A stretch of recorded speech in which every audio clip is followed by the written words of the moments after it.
masjid. Nah, coba Ustadz, sebagian orang mungkin tahu, sebagian orang belum tahu bahwa Ustadz Berry, yang saya tahu sih Ustadz Berry itu dulunya adalah pemain gitar band metal terkenal, Betrayer ya Ustadz. Betrayer ya. Itu tahun berapa sih Ustadz?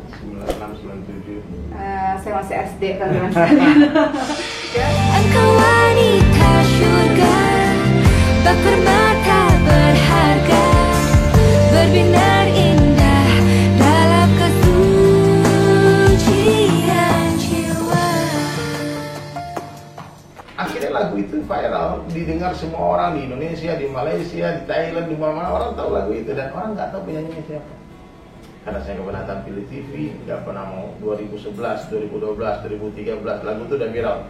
2014 kami didatangi ke Bali sama salah satu TV. Dia liput lah kehidupan saya, daripada di YouTube banyak. Kehidupan dakwahnya, masuk ke kafe, diskotik. Kan hari-hari saya di sana memang duduk saya. Jadi kalau dakwah sama non muslim, dakwah sama orang-orang mabuk, anak-anak metal, anak punk itu memang dunia saya di sana, nggak usah dicari-cari itu. Sekitar saya di Bali itu begitu, ketemu orang ateis, ketemu orang Hindu, orang Yahudi. Bahkan yang pertama salah satu orang yang suruh saya belajar Islam itu Yahudi, teman saya di Bali. Namanya Zian Cohen, dia bilang Mas Dar Islam berarti. Mas Dar dapat Islam. Nah, Yahudi sampai sekarang masih komunikasi sama kita.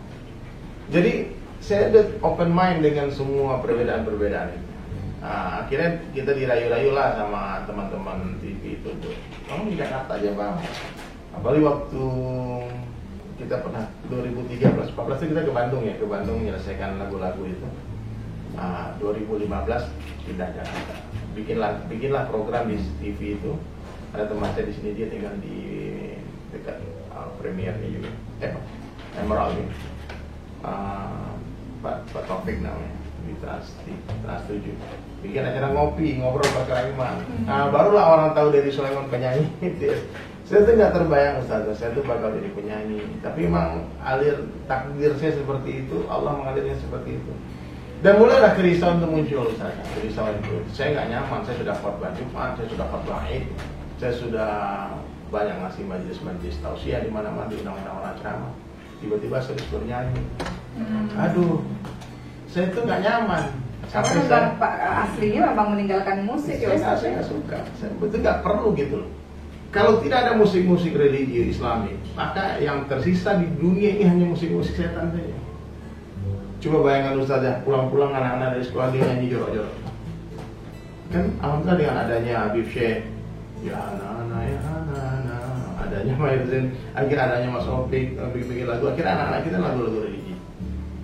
Dia selawat. Jadi bisa dikatakan apa yang dilakukan oleh Ustadz Berry Sulaiman kembali kepada musik itu sebenarnya itu hanya pintu awal saja. Sebetulnya bukan bahasa, bukan kembali kata guru saya. Dari Sulaiman bukan kembali, tapi menjemput teman-teman. Oh, bahasanya indah sekali. Menjemput teman-teman. Jadi gitu. Jadi saya sampai hari ini tidak pernah mengkritik, menyalahkan pendapat orang-orang yang tidak main musik, tidak mendengarkan musik. Kan saya pernah berada di keadaan seperti itu. Karena orang yang sibuk dengan Quran, dia nggak perlu hiburan, dia nggak perlu musik. Karena dia hari-hari sudah dihibur dengan Al-Quran, dia sudah disenangkan dengan salawat, dengan zikir, dengan hadis, dengan ta'lim-ta'limnya, dengan amalan-amalan sunnah itu hiburan dari Allah. Jadi nggak perlu lagi nonton TV, nggak perlu lagi main musik. Tapi hari ini kita harus open eyes. Jutaan orang hari ini lalai gara-gara K-pop, gara-gara metal, gara-gara punk. Siapa yang mendatangi mereka kalau bukan ada teman-teman yang mau turun ke sana? Jadi mestinya dalam dakwah ini kita saling mendoakan aja, jangan saling menjatuhkan gitu. Dan ada informasi dari teman-teman sekalian, ini ada tayangannya. Ini mungkin belum banyak teman-teman tahu apa saja yang dilakukan Ustadz Berry dan teman-temannya. Jadi ini saya cuplikannya, saya tayangkan. Di sini ada tulisan ya teman-teman, 160 orang suku Wana datang ke acara ngopi ngobrol perkara iman di Desa Lemo, Tokala, Utara Luku, Sulawesi Tengah, Utara untuk memeluk Islam. Dan ternyata di sini ada Ustadz Berry juga yang memandu syahadat teman-teman di Luwu ini di mana? Sulawesi Tengah tadi ya. Dan ternyata ini bukan pertama kali teman-teman sekalian. Coba diceritain dong Ustadz, karena kan belum banyak teman-teman yang tahu sepak terjangnya Ustadz sampai ke pedalaman-pedalaman. Ternyata banyak orang, ratusan atau mungkin ribuan orang di Indonesia ini yang bahkan pada akhirnya sudah memeluk Islam karena perjalanan Ustadz dan teman-teman. Jadi gini, memang usaha tabligh ini senyap-senyap Ustazah, kita tidak publish besar-besaran. Nah, maka dalam dakwah ini pun begitu. Kita bisa saja sih bikin video yang formal, kemudian kita tabligh dakwah ini naik gunung itu kita rekam, kita publish, bisa aja. Tapi itu akan, saya khawatir ya, ketika kamera di bumi ini nyala, yang di langit malah nggak hidup nanti kan. Malah kerja kita malah seperti apa kata gurusnya, seperti ayam betina yang bertelur tuh.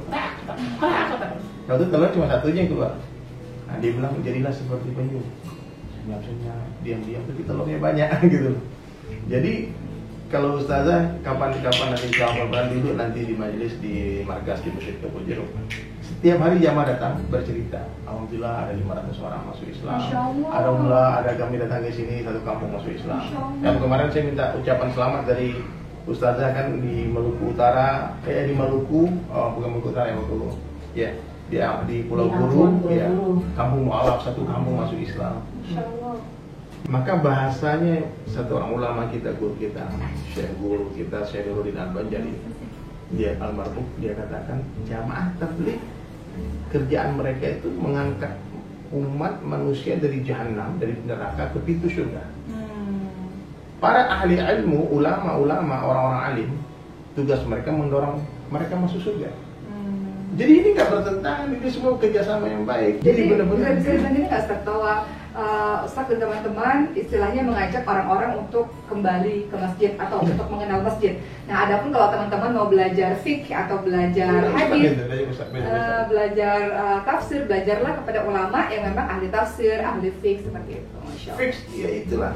Itu yang kita lakukan. Jadi kerja dakwah ini membawa umat kepada ulama, mula-mula.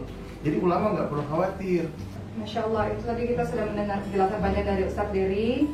Jadi Ustadz Dery mengingatkan saya dan kita semua untuk senantiasa bahu-membahu, saling bekerja sama dalam dakwah, saling bekerja sama untuk mengajak orang-orang lebih dekat lagi kepada Allah Subhanahu wa Ta'ala, seperti itu.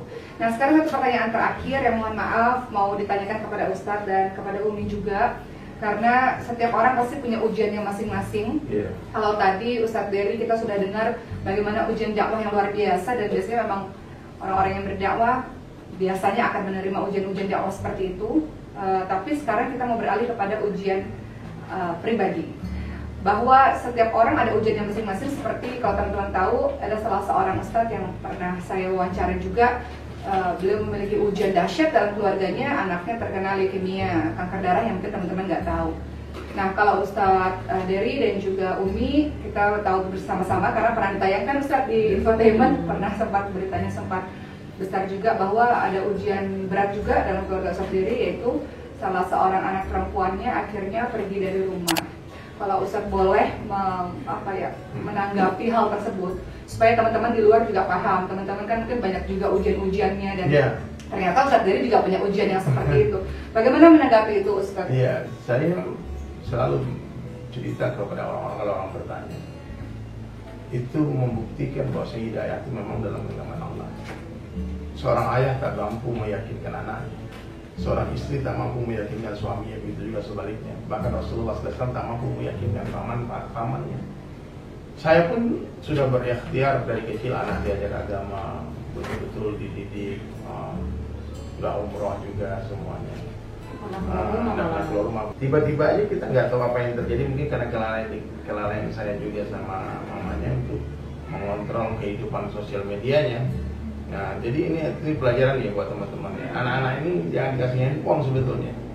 Jangan, maksudnya kasih handphone pun mesti dikontrol, tiap hari dicek apa yang dia lihat, kan ada semua kelihatan di Instagram akun apa yang dia lihat. Nah, jadi ternyata dia berteman dengan orang-orang, dia mengenal laki-laki di Instagram, dia mengenal, dia lagi remaja ya, 17 years old kan semua. Tiba-tiba dia berubah, seketika berubah. Nah, dia pergi dari rumah pergi ke Bali karena memang dia lahir. Karena udah nangisnya udah sampai nggak tahu lagi teman-teman sekalian ya. Iya, kita dia mamanya begini, tiba-tiba kita lihat dia posting di sosial media dengan pakaiannya seperti itu. Saya cuma bisa istighfar aja. Dan betul-betul Allah memberi tarbiyah, masih tahu ya, dari kamu tuh nggak bisa apa-apa. Bukan kamu yang ngasih hidayah ribuan orang, ratusan orang, anak band, bapak hidayah, semua dapat hidayah itu bukan gara-gara kamu, tapi aku. Kata Allah. Itu buktinya anakmu aja gak bisa kau beri hidayah. Iya.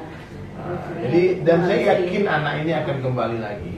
Mungkin dia akan kembali lagi menjadi muslimah yang baik. Karena semua orang berhak atas masa lalu dia masing-masing. Dan mungkin ini cara Allah untuk memperkenalkan dia Islam.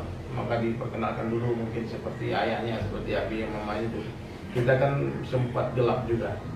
Kemudian dari kegelapan kita lihat cahaya. Memang cahaya yang redup itu Ustaz, di tengah kegelapan itu sangat berarti.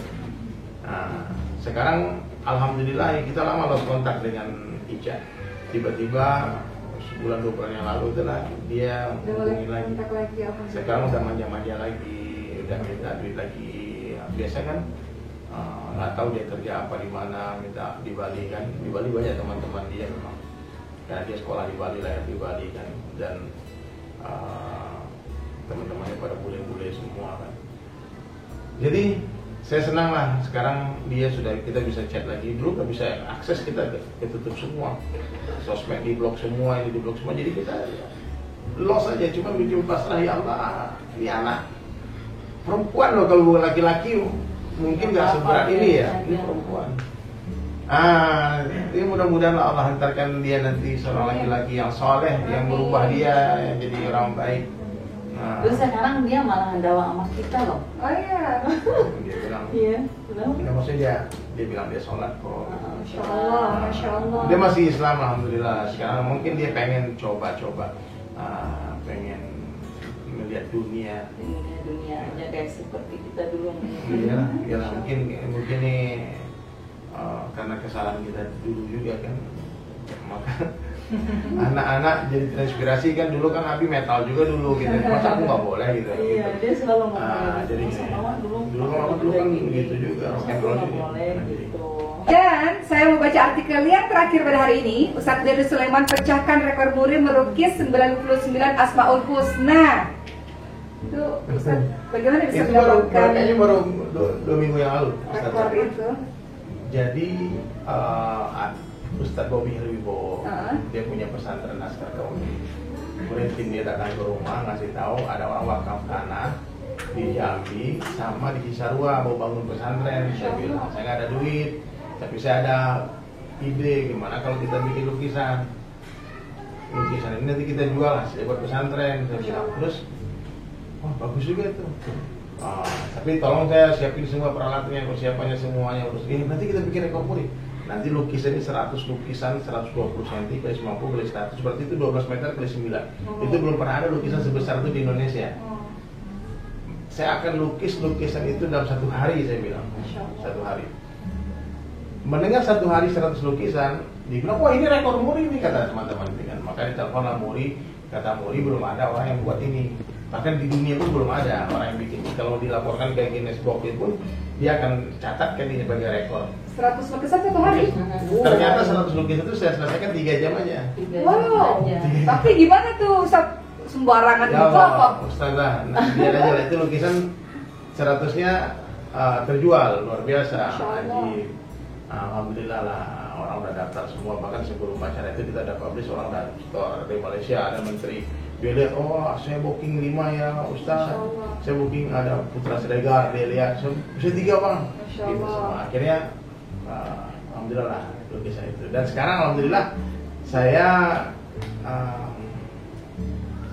pengen sih buat lukisan dapat hadiah buat Ustazah sama Mario. Karena rumahnya bagus banget, saya takut lukisan malah bikin jelek. Lukisannya lihat Ustaz. Oke, ini lukisan tulisannya Subhanallah. Subhanallah.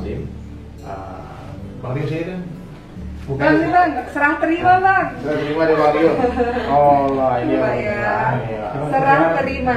Bukanya berdua deh ya. Bismillah. Apa dari sana? Nah, maaf ya Umi ya. Belakang ya Umi, maaf ya. Oke, dapat hadiah lukisan. Subhanallahirrahmanirrahim. Di figurannya bagus ya. Minimalis putih keren ya nyambung. Iya, Kalau ada yang mau beli kemana sih? Boleh langsung aja. Jadi Ustaz Ada. ini Ada langsung di Instagram aja, di Instagram. Instagram atau di Satya YouTube, Sulaiman. YouTube ya di subscribe juga. Jadi Sulaiman yang sahabat. Maaf ya Umi ya, di belakangnya ya. Ini dia. Bagus ya? Bagus. Bismillah. Semoga lukisan ini bermanfaat dan ada tanda tangan Sulaiman. Insya Allah nanti kalau ini pasti ya pelukisan mati, dia akan jadi influencer. Biasanya kan lukisan itu mahalnya pas pelukisan mati. Biasanya gitu. Makanya pelukis itu sering didoain mati orang. Ustaz, jazakallah khair, Umi jazakallah khair. Terima kasih untuk teman-teman yang nonton. Doain semoga Ustaz dari Sulaiman senantiasa sehat sehingga Amin selalu amin. berdakwah. Ustazah juga, Bang Oki juga, Bang Rio juga. Dan semoga dikembalikan dipersatukan keluarganya sakinah mawaddah warahmah. Amin, amin. Terima kasih semuanya yang udah nonton, semoga terinspirasi. Terima kasih Ustaz. Assalamualaikum. Assalamualaikum.